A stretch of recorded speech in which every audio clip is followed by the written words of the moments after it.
This video will talk about the server, projects, and folders. And first of all, we're in our server tab in Vizrt Artist, and our projects and folders can be found with these little P and F buttons right up here within our server window. And you can see that within our server here, we have some folders already set up. If you click on it to highlight it, you can see all of the assets that we have within this project and or folder. So if we come across with our tabs here to the S, the G, the M, the materials, advanced, the images, we can view or see every asset that you have within this project. Also within a project, you may also have folders.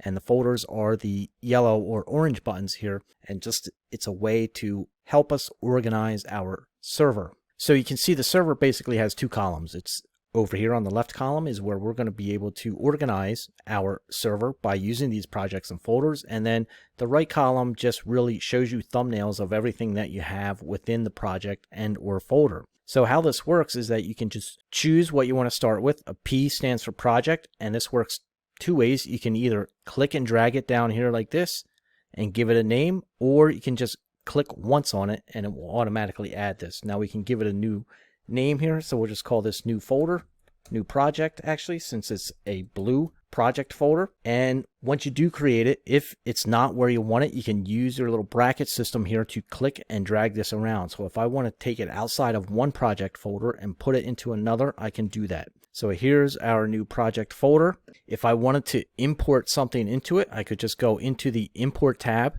find an asset and import it into there, or I could come into our server and just start dragging assets from one folder to another, or you could actually copy it by just holding down Control, clicking and dragging, and you see a little plus sign there next to that name when we do click and drag. Now within the project that we just created, we can actually organize this further by adding folders within that. So we can slide a orange folder within our project in case we want to divide this up and organize it a little bit better.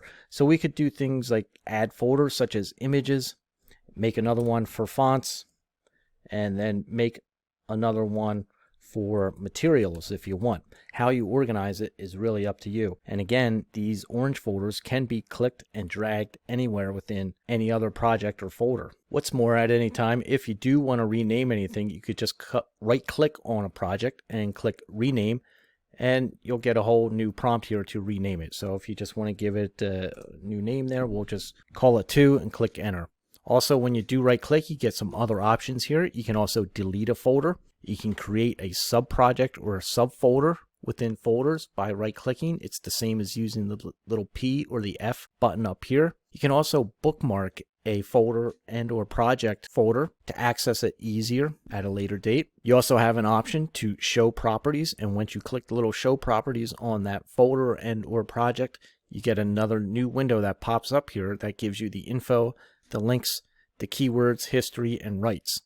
Again, if you right click on one of your projects or folders, it also shows you which folders you already have bookmarked. So if you want to bookmark a folder here, you just say highlight that project or folder, you say add as bookmark, and then next time you right click on here, that folder or project will be in your bookmarks, and it's a quick way to access it. So if you do have a lot of projects and folders within your server window here, you can quickly come up and just select your bookmark, and it will take you right to that folder and open it up.